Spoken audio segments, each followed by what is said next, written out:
nang lumingon ito sa kinaroroonan ko, ay ganoon na lamang ang pagkagulat ko nang makitang magkamukha sila.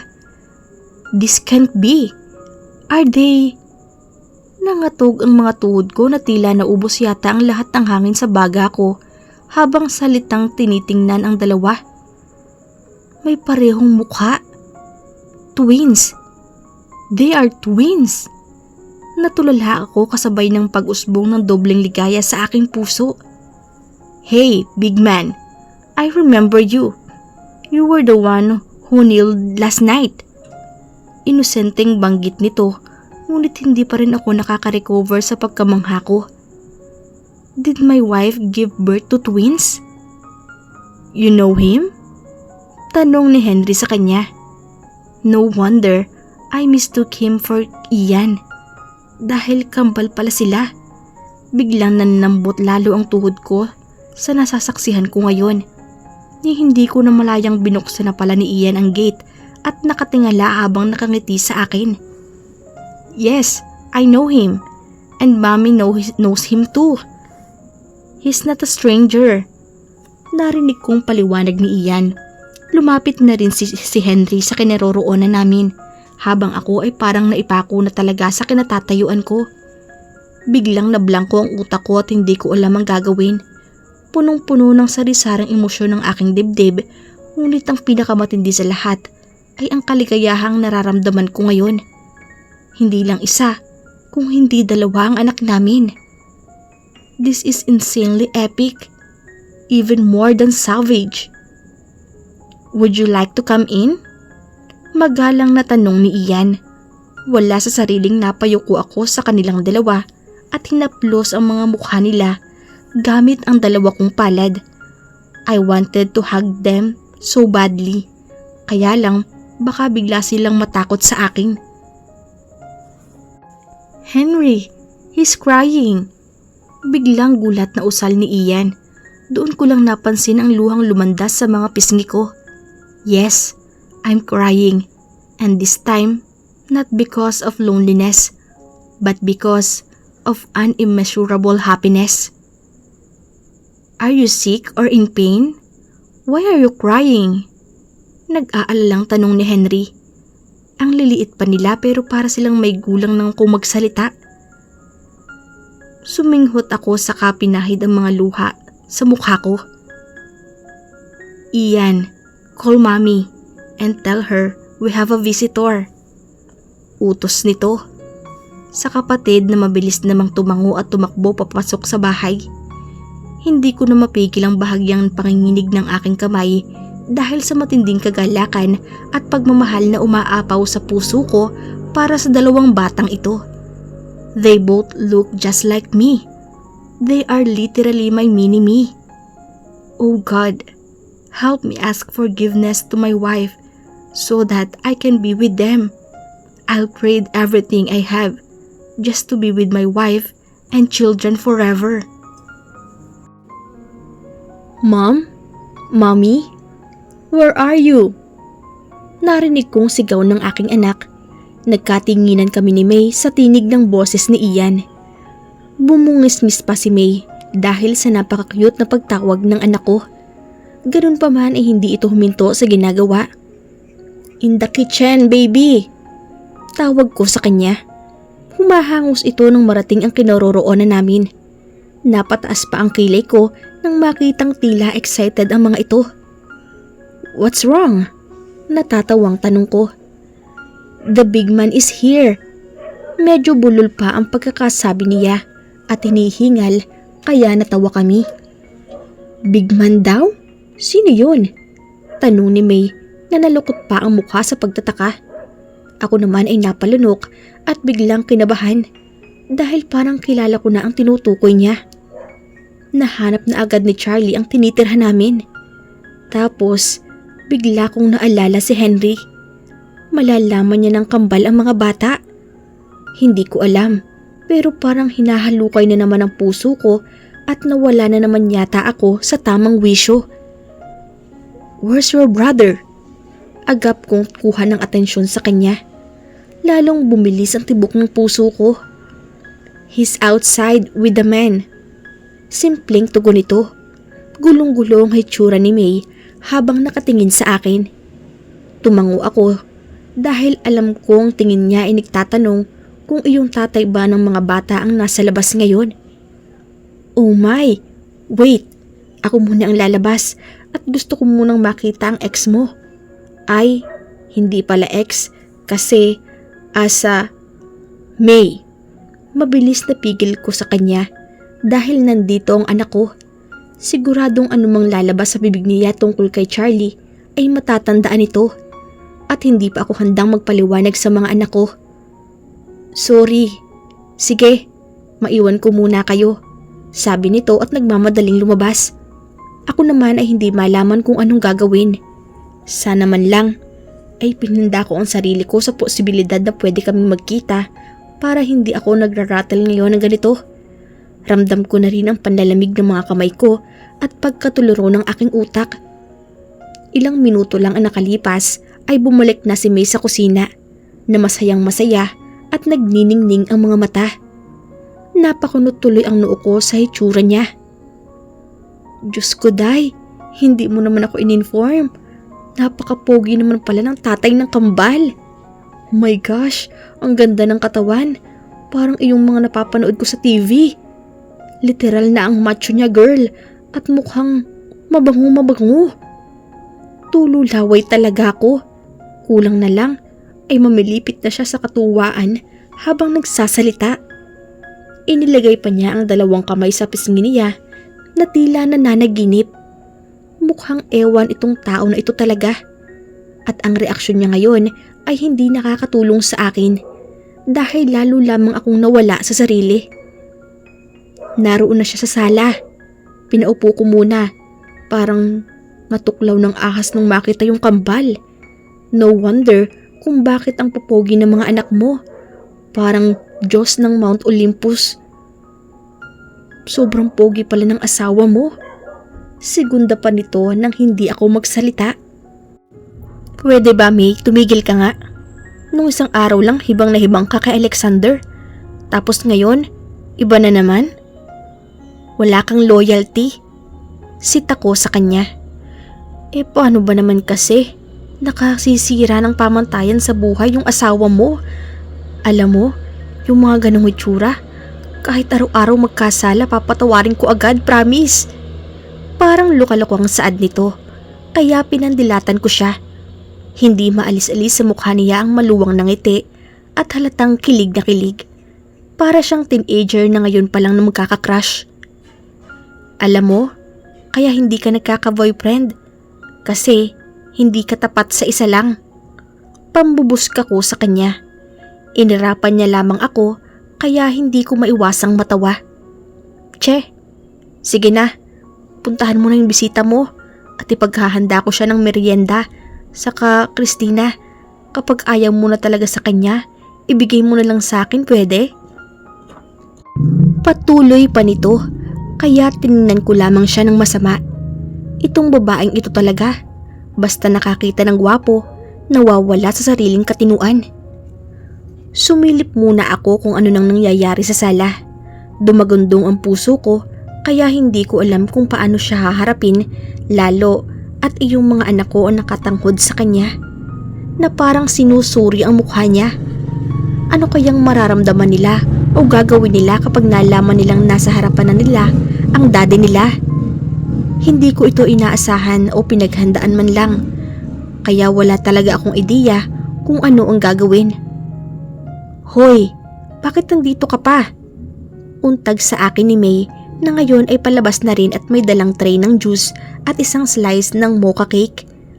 Napabuntong hininga ako at atubiling tumingin sa kanya. Sabay na tayo. Nauutal na saad ko pero umikot lang ang mga mata nito sa katuluyang lumakad. Habang ako naman ay nasa likuran niya at nakikipagdigma sa bilis ng tibok ng puso ko. Ano ba naman kasi to?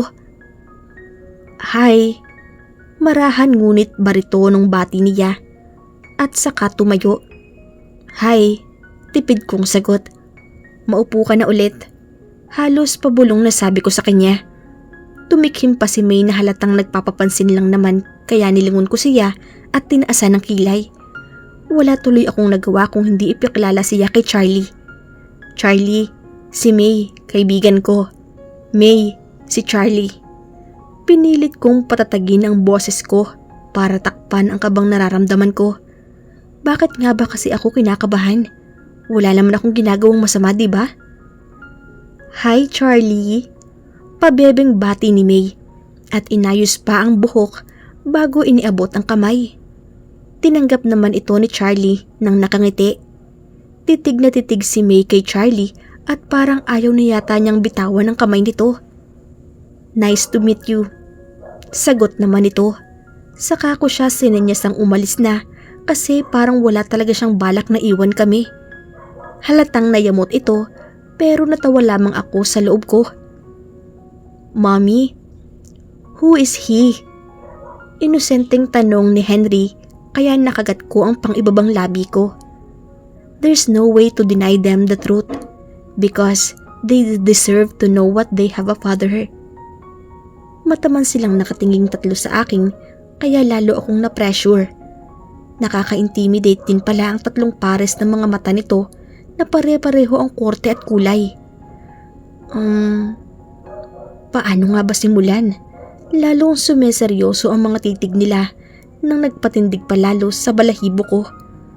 Matapos ang ilang segundong pag-atubili ay sa wakas nahanap ko rin ang boses ko. I decided to just admit it because I'm not really good with lying. He is your daddy. Halos maupos ang boses ko matapos lang sasabihin ko.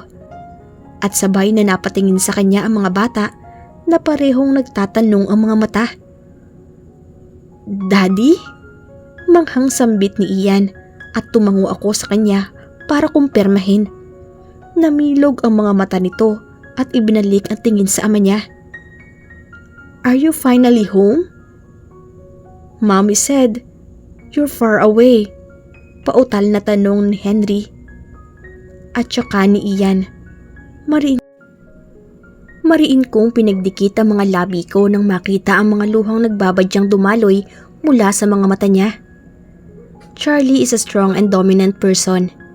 So seeing him looking so weak right now is hell giving me some goosebumps.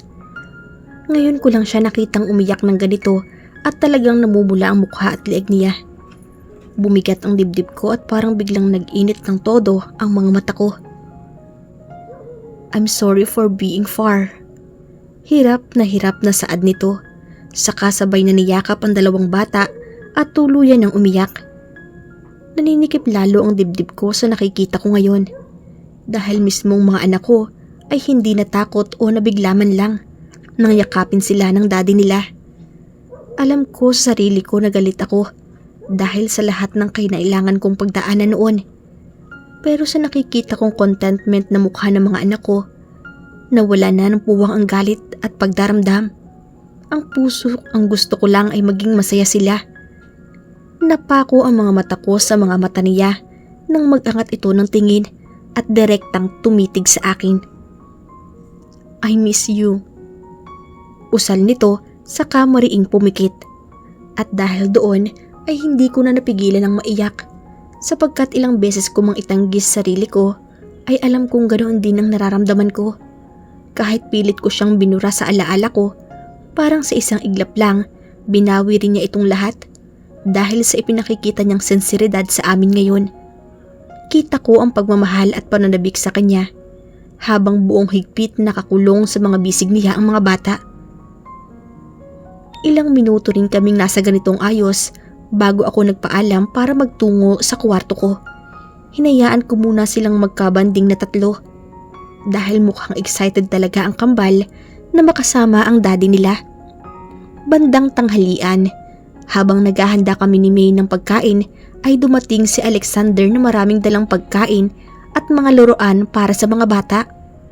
Nang lumabas ako para harapin si Alexander ay napahinto ako nang makitang pareho silang nakaupo ni Charlie sa sofa at nagpapalitan ng masamang tingin. Binundol ang dibdib ko at parang gusto ko na lang tumakbo pabalik sa kusina. Pero alam kong hindi ko pwedeng gawin iyon dahil baka lumala lamang ang kaganapan. Ang mga bata naman ay masayang masaya sa mga bago nilang laruan. "Mommy, look! I have a new airplane. It's bigger and Uncle Alexander said it can fly higher." Cute na pagbabalita sa akin ni Henry. Ngumiti naman ako sa kanya.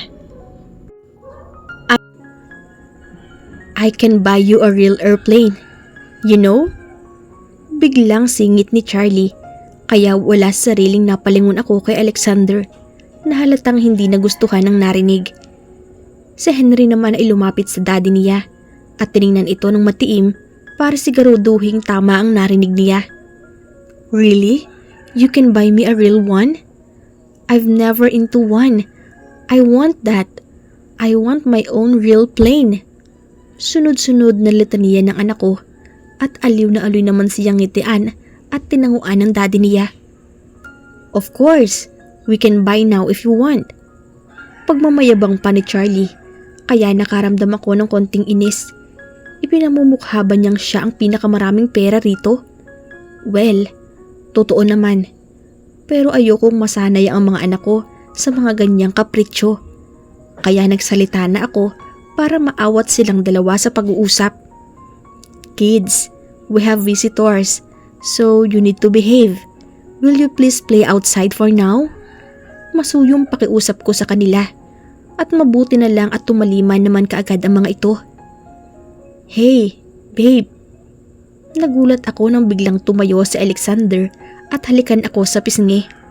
Wala sa sariling napalingon ako kay Charlie na nakayuko na ngayon at nakakuyom ang mga kamao. Parang bigla tuloy ay nakalimutan ko kung paano huminga. "Why are you here?"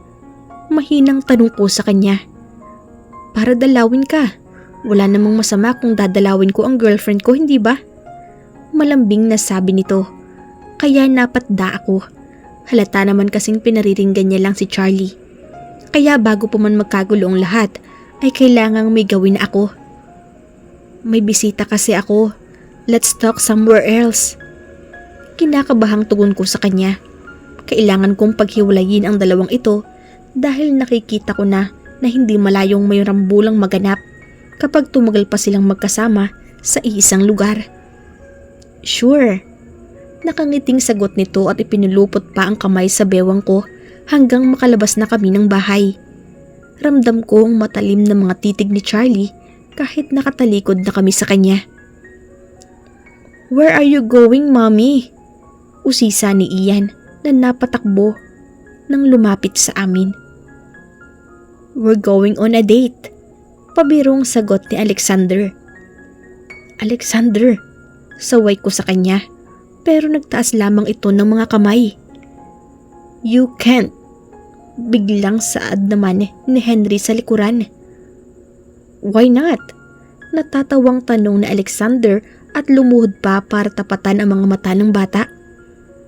"Because my dad is already here." Seryosong sagot nito, kaya napasinghap ako. Kulang na lang ay takpan ko ang bibig ng anak ko para hindi na ito muling magsalita. "Yes, daddy is here." Sang-ayon naman ni Ian. Nalusaw ang ngiti ni Alexander at saka dahang-dahang tumayo at tumingin sa akin. Ako naman ay biglang nagbaba ng tingin dahil hindi ko kayang salubungin ang mga titig niya. "Let's go." Yaya nito sa akin, kaya tumango ako at saka sumunod sa kanya sa kanyang sasakyan. Pumunta kami sa isang cafeteria na tahimik at makakapag-usap kami ng maayos. Siya ba talaga ang tatay ng mga bata? Maya-maya ay tanong ni Alexander matapos nang makaalis ang waiter na kumuha ng order namin. Marahan akong tumango. Lumamlam ang mga mata nito at sumungaw ang lungkot at kakaibang takot mula roon. "Yes, his name is Charlie." Mahinang sagot ko.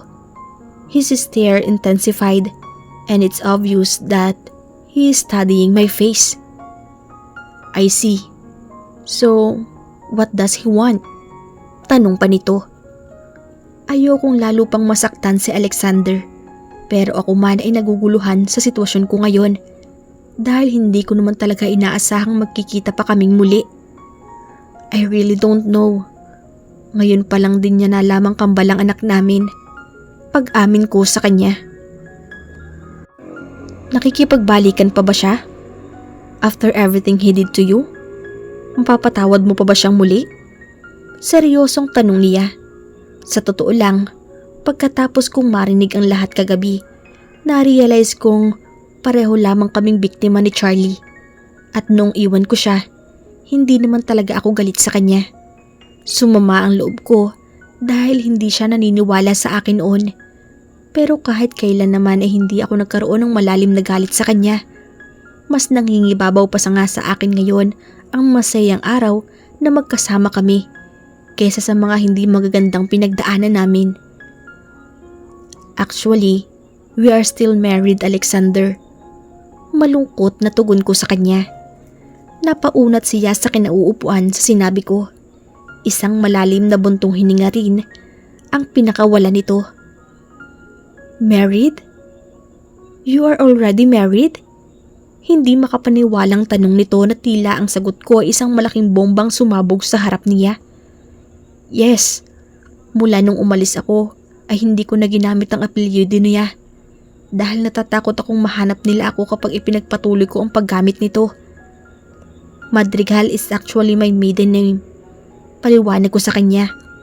Napahilamos siya ng mukha sa tinuran ko.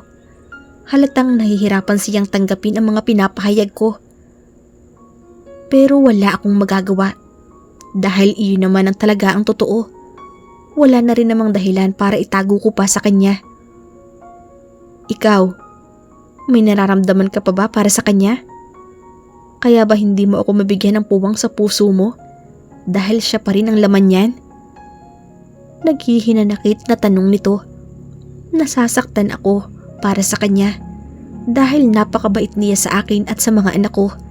Pero hindi ko naman pwedeng pilitin ang sarili kong tanggapin siya, lalo na at kasal pa rin ako sa iba. Yes, usal ko. What do you mean yes? Yes, I still love him and he still owned the biggest part of my heart. Kahit ilang ulit ko nang sinabihan ng sarili kong kalimutan na siya, hindi ko pa rin pala kaya. Siya pa rin pala talaga ang pipiliin ko kahit nasaktan na niya ako dati. Madamdaming pahayag ko. Hindi ko na napigilan ang tuloy-tuloy na pagdaloy ng mga luha ko. He sighed sadly for what I said and did not say anything more. Then, eventually, he has tears in his eyes too. Tumayo si Alexander at walang sabi-sabing iniwan ako. Gustuhin ko mang habulin siya at humingi ng tawad, ay alam kong wala namang magiging epekto iyon sa kanya. Nasasaktan ko na siya ng sobra at hindi ko alam kung paano makakabawi sa kanya. I cried the pain of losing such a precious friend. He had been so good to me, to us, but all I did was to hurt him in return. I'm really the one to blame here. Hindi ko alam kung gaano ako katagal doon na umiiyak. Ramdam ko rin ang makahulugang tingin ng mga tao, kaya napilitan na akong tumayo at umalis sa lugar pagkatapos bayaran ang mga in-order namin na hindi naman nagalaw. Dumiretso ako sa kwarto ko at ipinagpatuloy ang pag-iyak. Sumasakit talaga ang puso ko para kay Alexander. Napakabuti niyang tao para lang masaktan ng ganun lang. Maya-maya ay natinig ko ang mahinang pagkatok at pagtawag ni May sa akin. Hindi nakalak ang pinto, kaya nakapasok siya at agad na lumapit sa akin na may pag-aalala sa mukha. Anong nangyari? Bakit ka umiiyak ng ganyan? Banayad na tanong nito at hinawi pa ang mga buhok ko na tumatakip sa mukha ko dahil sa pag-iyak. I hurt Alexander. Ipinagtapat ko na ang lahat sa kanya.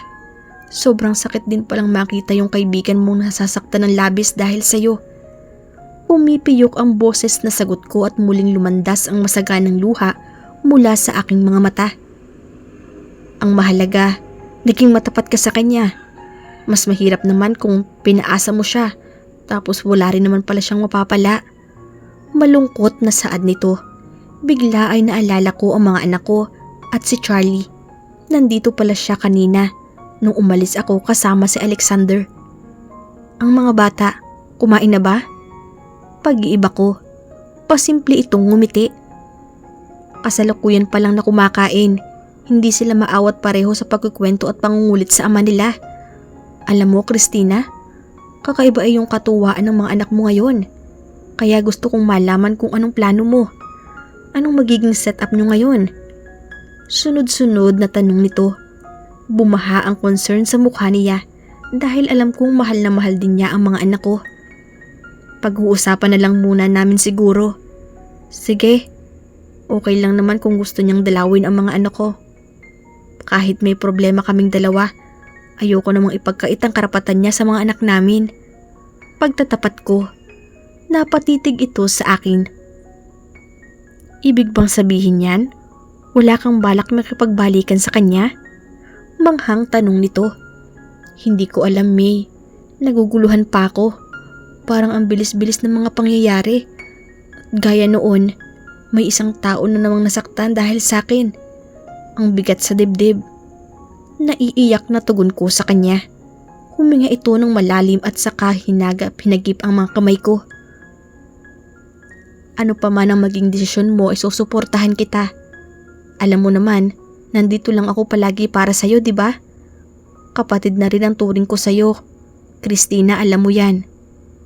Malungkot ang ngiting sabi niya sa akin at tumango ako bilang pagsang-ayon dahil pareho lang naman kami ng nararamdaman. Kapatid din naman ang turing ko sa kanya at kahit kailan ay hindi ko mababayaran ang malaking utang na loob ko sa kanilang mag-ina. Bandang hapon na nang maisipan kong lumabas dahil kumakalam na rin ang sikmura ko. Hindi pa pala ako nanananghalian kaya ganito. Walang tao sa sala at maging sa kusina. Nasaan ang mga tao rito? Then, I heard voices from my children's room and out of curiosity, I went there to see what's happening. Bahagyang nakabukas ang pinto, kaya imbes na pumasok, ay sumilip lang muna ako. At iyong mag-aama ay abalang-abala sa pagtingin sa mga pictures mula sa mga photo album na nakalatag sa kama. Lahat ay naroon at tuwang-tuwa ang kambal na ipakita ang lahat ng mga larawan nila sa ama. Halos magkanda-bulol-bulol na sila sa pagkukwento sa bawat picture na ibinabandera nila sa harap ni Charlie. Kulang na lang ay mag-away na ang dalawang bata dahil pareho silang excited magsalita at magkwento ng kung ano-ano. Iyong daddy naman tuwang-tuwa rin at panaka-nakang niyayakap at hinahalikan sa pisngi at noo ang mga anak niya. They look good together at ang sarap nilang panoorin. Natutuwa ako para sa mga anak ko dahil halatang sabik din sila sa daddy nila. Kahit pala ibuhos ko ang buong buhay ko sa kasiyahan dahil ang kailangan pa rin nila ay ang tatay nila. Dahan-dahan akong umatras para iwan muna sila at hayaang mag-enjoy sa piling ng isa't isa. Napuno ng magkalhalong damdamin ng puso ko. Ngunit may isang nananaig. I just realized how much I miss him too. Kahit pilit kong itinatanggi sa sarili ko, ay hindi ko may alis na masaya rin ako na makita siya. Hinanap daw niya ako. Ibig bang sabihin noon, mahal pa rin niya ako? Hindi kaya nakukonsensya lamang siya sa nangyari dati?